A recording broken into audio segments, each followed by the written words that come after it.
आज हम लोग एक इंडेफिनिट इंटीग्रेशन एक्सरसाइज 12.1 एनसीईआरटी ये सब को डिस्कस करेंगे। तो इस पूरे ही एक्सरसाइज में मुख्य रूप से जो सम है वो ट्रिगोनोमेट्रिक फंक्शंस के हैं या फिर वो अलजेब्रिक फंक्शन में सिंपल फॉर्मूले पर हैं, और वो फॉर्मूला है एक्स एन डी एक्स, माने integral of x n d x, और ये होता है x n plus one by n minus one. यहाँ आप ध्यान रखिए, इसमें कंफ्यूजन होता है। रिमेंबर, अगर डिफ्रेंसिएशन होता तो डी डी एक्स लिखते एक्स एन और तब ये हो जाता n x n minus one, लेकिन हम लोगों को ये फॉर्मूला लगाना है। ये फॉर्मूला तब नहीं लगेगा दिस फॉर्मूला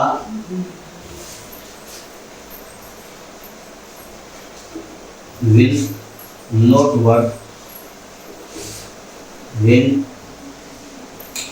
ये x to the power n plus 1 upon n plus 1 है। This formula will not work when n equal to minus हो जाएगा, क्योंकि इस स्थिति में n plus 1 जीरो हो जाएगा जो उसको अनडिफाइंड कर देगा। तो ये फॉर्मूला नहीं लगेगा, बाकी सब रिजेक्ट दे देगा। इसको आप यूज कर लीजिए। अगर x 1 होगा, इफ n 1 होगा, देन ये हो जाएगा x dx और तब ये हो जाएगा x स्क्वायर बाय 2। लेकिन अगर इफ n माइनस 1 होगा तब ये हो जाएगा 1 बाय x dx और तब इसका स्पेशल फॉर्मूला हो जाएगा log mod x। इसका हो जाएगा log mod x। इसको आप डिफरेंशिएट कीजिएगा तो आएगा। और अगर n माइनस 2 होगा तब ये हो जाएगा 1 बाय एक्स स्क्वायर। इसमें ये फॉर्मूला लग जाएगा, ये हो जाएगा x माइनस 2 डी एक्स और तब फिर ये फॉर्मूला हो जाएगा x minus 2 plus 1 bye minus 2 plus 1 यानी माइनस 1 बाय एक्स। याद रखिए, ये सिर्फ एक ही स्थिति में ये फॉर्मूला नहीं लगेगा, व्हेन n इज माइनस 1 उस स्थिति में log x हो जाएगा, बाकी सब स्थिति में ये फॉर्मूला लगेगा। यहाँ तक कि अगर ये हमारे पास रूट एक्स डी एक्स होगा तो भी ये फॉर्मूला लगेगा, ये एक्स का पावर हाफ डी एक्स और तब इसमें एक्स हाफ प्लस 1, नीचे भी हाफ प्लस 1 और ये एक्स 3 बाय 2, नीचे भी 3 बाय 2, तब फिर ये हो जाएगा 2 बाय 3 एक्स 3 बाय 2 और लास्ट में हम लोग कांस्टेंट ऑफ इंटीग्रेशन देंगे। अब हम लोग शुरू करते हैं क्वेश्चन नंबर 11 से। अब हम लोग क्वेश्चन नंबर 11 को 13 करेंगे। क्वेश्चन नंबर 10 इसके पहले वाले वीडियो में हम लोग डिस्कस कर चुके हैं। क्वेश्चन नंबर 10 तक इस सब फॉर्मूले इसमें से हर एक सम को हमें इस टर्म में लाना है। याद रखिएगा एक्स एन डी एक्स, इस वक्त कोई भी एक्स एन डी एक्स के टर्म में नहीं है। तो ये देखिए 11 इंटीग्रेशन निकाल रहे हैं, आई सिंबल तो आई मान ली जाएंगे, आई इंटीग्रल हो गया, ये हो गया x cube plus 5x square minus 4x by x square d x. और ये याद रखिए इस फॉर्म में सबको लाना है, तो आप सेपरेट कर दीजिए x cube bye x square, इसके साथ डी एक्स लगा दीजिए, 5x square by x square, इसके साथ डी एक्स लगा दीजिए, माइनस 4 के साथ भी डी एक्स लगा दीजिए और x cube bye x square है, 5x square by x square है, तो यहाँ हो जाएगा 4dx बाय एक्स स्क्वायर। इसमें जो कटता है काट दीजिए, तो ये हो जाएगा x dx।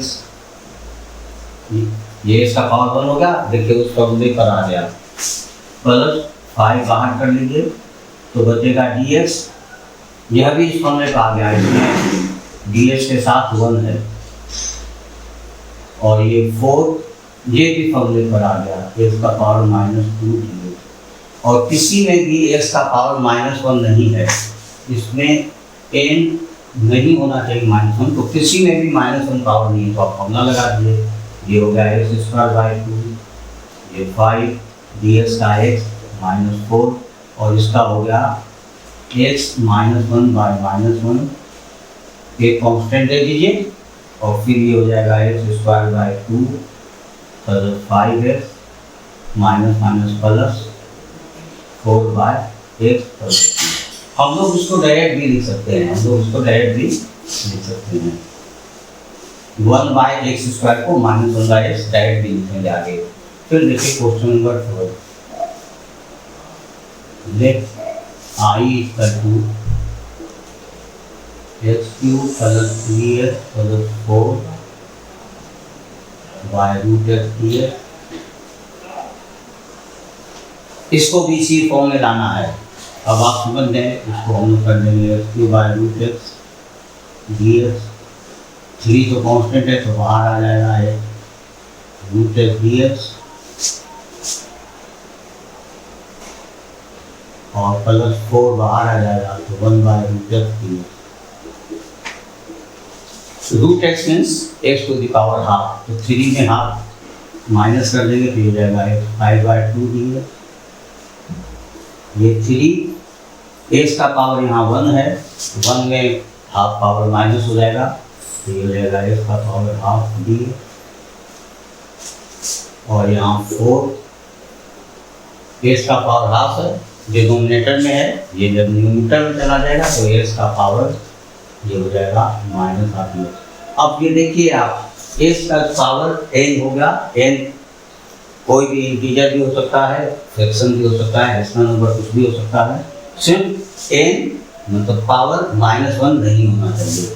चलिए ये हो जाएगा एक्स 5 बाय 2 प्लस 1, नीचे भी 5 by 2 plus 1 plus 3 x to the power half plus 1 half plus 1 plus 4 x to the power minus half plus 1 minus half plus 1। ये बता दिए क्योंकि इसका भी फॉर्मूला होता है x n plus 1 by n plus 1। हम लोग सब जगह इसी फॉर्मूले को यूज कर रहे हैं।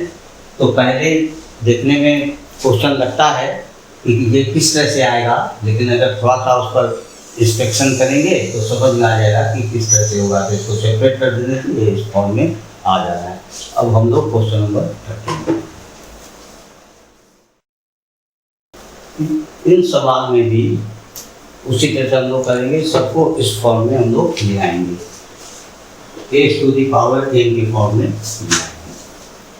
तो देखिए डिनोमिनेटर में कुछ नहीं है अभी, इसमें x माइनस 1 है, तो हम लोग कोशिश करेंगे इसका डिनोमिनेटर में से x माइनस 1 खत्म हो जाए। तो देखिए ये एक्स स्क्वायर कॉमन ले लेंगे तो ये बचेगा x minus 1 plus 1 x minus 1 by x minus 1 dx। इसमें से हम लोग एक्स माइनस 1 कॉमन ले लेंगे तो बचेगा ये एक्स स्क्वायर प्लस 1 और नीचे एक्स माइनस 1, इसको ब्रैकेट में करके ताकि कैंसिलेशन करने में इजी रहे तो ये बच जाएगा x square plus 1 dx। Separate कर दिया जाएगा तो ये हो जाएगा x square dx plus 1 into dx, x square का एक्स क्यूब बाय 3 और dx का x और एक कांस्टेंट है। ये दोनों का कांस्टेंट अलग अलग लिखना जरूरी नहीं है, इसका कांस्टेंट c1 इसका c2 दोनों मिलकर c होता है, ये हम लोग डिस्कस कर चुके हैं। अब क्वेश्चन नंबर 14 देखिए आप, let I equal to 1 minus x root x dx। इसमें डिनोमिनेटर में नहीं है तो ये और इजीली आ जाएगा, तो 1 को रूट एक्स से आप मल्टीप्लाई कर दीजिए तो रूट एक्स dx, फिर इसको भी मल्टीप्लाई कर दीजिए x root x dx, x का पावर हाफ रूट का मतलब, और ये हाफ है ये 1 है तो ये हो जाएगा एक्स का पावर 3 बाय 2 और इसमें हाफ में 1 जोड़ दीजिए, नीचे भी 1 जोड़ दीजिए, 3 बाय 2 प्लस 1 नीचे भी 3 बाय 2 प्लस 1 और यहाँ एक कांस्टेंट हो जाएगा। चलिए हो जाएगा एक्स 3 बाय 2 और नीचे भी 3 by 2 minus x 5 by 2, denominator भी 5 by 2 plus 3।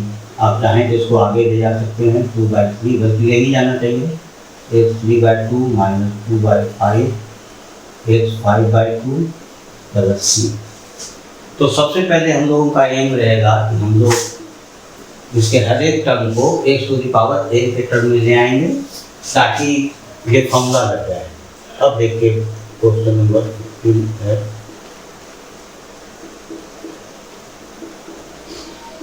Root x 3x² plus 2x plus 3 into d x, इसको इससे मल्टीप्लाई कर देंगे तो x का पावर हाफ है तो पहले हाफ लिख ही दिया जाए, half 3x² plus 2x plus 3 D x.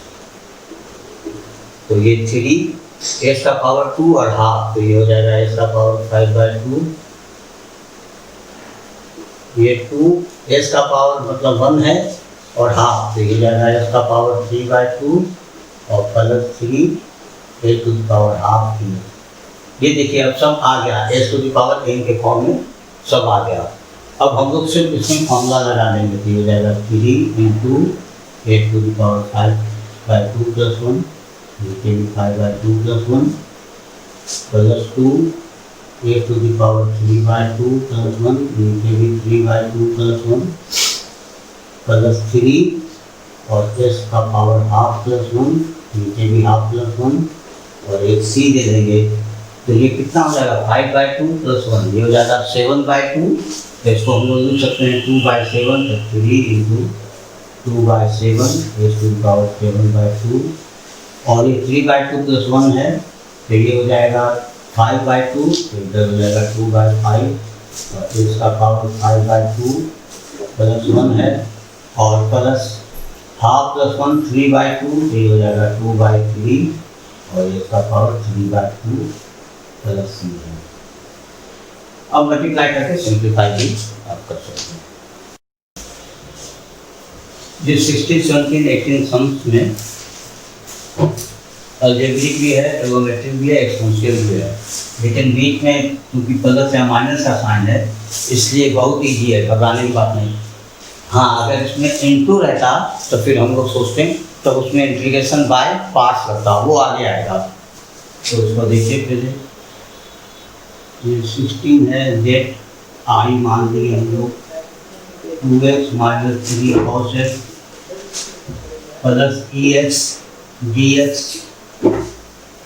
आप सेपरेट कर दीजिए 2x dx minus 3 cos x dx plus ex dx और बिल्कुल सिंपल हो गया। ये 2x dx का फॉर्मूले से लगा देंगे तो x² माइनस 3 cos x का होता है इंटीग्रेशन साइन, याद रखिए डिफरेंशिएशन cos x होता है और ये हो जाएगा ex का ex होता है, ये हो जाएगा x², एक कांस्टेंट लेंगे minus 3 sin x plus ex plus c। आप यहाँ नोट कर दीजिए, अगर d dx cos x रहता तब ये होता माइनस साइन x, लेकिन अगर cos x dx रहेगा इंटीग्रेशन तो ये हो जाएगा प्लस साइन x। बहुत सिंपल। अब 18 देखिए, 18 और सिंपल है। Let i equal to sec x into sec x plus 10x dx separate कर देंगे, ये हो जाएगा sec² x dx plus sec x 10x dx, sec² का इंटीग्रेशन 10x और sec x 10x का इंटीग्रेशन sec x, एक से दे देंगे। यहाँ भी आप नोट कर लिए, एक आध दिन नोट कीजिएगा, बाद में वो आप समझ में आ जाएगा कि कैसे हो रहा है। d dx 10x अगर हम लोग लेंगे तो इसका हो जाएगा sec², इसका मतलब sec² इसका देयरफॉर sec² x dx का इंटीग्रेशन ये हो गया 10x। फिर देखिए d dx अगर हम लोग sec x लेते हैं तो ये हो जाता है sec x 10x, तो देयरफॉर sec x 10x इसके साथ dx लगा देते हैं और ये इंटीग्रेशन का साइन कर देते हैं तो ये हो जाता sec x। इसमें भी हम लोग वही करेंगे। क्वेश्चन नंबर 19 है, आई मान लेंगे sec² x bye cosec square x d x. इसको इस फॉर्म में ले आते हैं जिसका इंटीग्रेशन हम लोग जानते हो। तो हम लोग क्या करते हैं, कॉसेक को अगर ऊपर ले जाएं डिनोमिनेटर पे तो हो जाएगा साइन स्क्वायर और सेक नीचे आएगा तो हो जाएगा कॉस स्क्वायर और अब ये साइन बाय कॉस हो गया टेन स्क्वायर। इसका इंटीग्रेशन नहीं जानते हैं, लेकिन अगर हम लोग इसको कन्वर्ट कर दें तो ये हो जाएगा sec square x d x minus six d x, इसका ten x minus x plus. अब आप क्वेश्चन नंबर 20 पर आइए। ये इंटू में था, लेकिन क्योंकि ट्रिगोनोमेट्री का फंक्शन था तो फॉर्मूला पर सेट हो गया है। 2 minus 3 sine x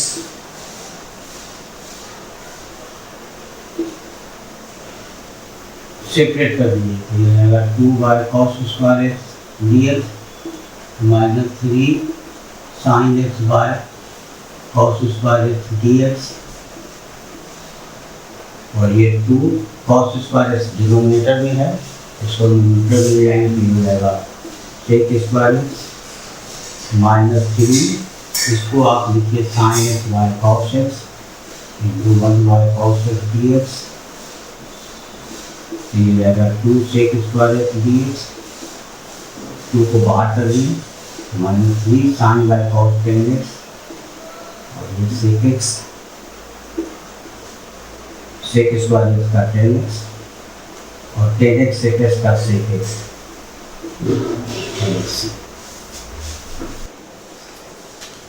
anti derivative यानी इंटीग्रेशन निकालना है इसका, इसमें से कौन आंसर आएगा। तो इसका इंटीग्रेशन डायरेक्ट करके भी दे सकते हैं। इसका इस तरह के सवाल का एक और तरीका होता है, दो ऑप्शंस हैं इनमें से सभी को डिफरेंशिएट कीजिए, जिसका ये डिफरेंशिएशन आ जाए वही आंसर होगा। लेकिन यहाँ इंटीग्रेशन निकालना ही बेहतर है क्योंकि हम लोग जानते हैं। तो देखिए आप रूट एक्स डी एक्स और वो है 1 by root x d x, तो ये हो जाएगा एस का पावर हाफ डी एक्स और ये हो जाएगा एस का power minus half D x, तो ये हो जाएगा एस का पावर 3/2, नीचे भी 3/2, एस का पावर हाफ, ये हाफ फॉर्मूला लगा करके n+1, तो ये आंसर हो जाएगा 2/3 एक्स पर पावर 3/2। तो 2/3 देखिए बी में है और सी में है, तो इसका आंसर बी भी हो सकता है सी भी, लेकिन कंफर्म करने के लिए यहाँ देखिए ये 2 ऊपर चला जाएगा तो 2 एक्स पर पावर हाफ, यानी इसका आंसर है सी। तो ऑप्शन ए सी। ये थोड़ा सा टेक्निकल है लेकिन बहुत इंटरेस्टिंग सवाल है। एफ दिया हुआ है, इसमें देखिए पहले क्या दिया हुआ है, ये दिया हुआ है और यह भी दिया हुआ है और तब एफ की वैल्यू निकालनी है। यहाँ हमें एफ दिया हुआ है, उसका डिफरेंशिएशन दिया हुआ है और f2 की वैल्यू दी है, यानी फंक्शन की वैल्यू 2 पर दी हुई है, फिर हमें एफ की वैल्यू निकालनी है। तो हम लोग लिखेंगे given d d x f x equal to 4x³ minus 3y(x)। तो हम लोग इसको लिख सकते हैं एफ एक्स, तो ये हो जाएगा 4x³ dx, just cross multiply 3 और ये हो जाएगा एस का पावर माइनस 4 dx और ये एफ एक्स रहने दिए, dx उधर का गया और ये d अभी है। अब इस d को उधर ले जाने के लिए ये हो जाएगा 1/d, तो हम लोग 1/d का मतलब इंटीग्रेशन होता है, इसका मतलब इंटीग्रेशन होता है, तो ये हो जाएगा 4 4/4 माइनस 3 3/-3 और इसमें कांस्टेंट ले लीजिए c, 4 कैंसिल, तो ये हो जाएगा x4 माइनस 3 कैंसिल, तो प्लस x⁻³ प्लस c और ये है एफ एक्स। लेकिन हम लोग जानते हैं f2 की वैल्यू 0 रखी है, तो रिप्लेस कर दीजिए, रिप्लेसिंग x/2, तो ये हो जाएगा f2, x को 2 रखेंगे तो ये 2 2 4 16 हो जाएगा और ये हो जाएगा 1/8 प्लस सी,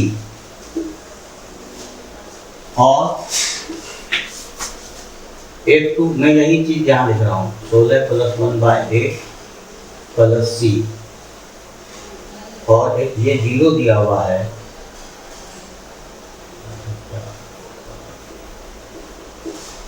प्लस सी, तो सी हो जाएगा -129/8। अब आप देखिए ऑप्शन में -129/8 किस में है, उसका ए में है, बी में नहीं है, सी में नहीं है, डी है, तो या तो आंसर हो सकता है ए या हो सकता है डी। अब कंफर्म करने के लिए एफ एस की वैल्यू देख लीजिए, f x equal to x4 plus x -3 plus C, यानी x4 प्लस 1/x³ -129/8। अब देखिए x4 किसके साथ है, x4 प्लस 1/x³, तो ये a के साथ है, तो इसका आंसर हो जाएगा a, यानी ऑप्शन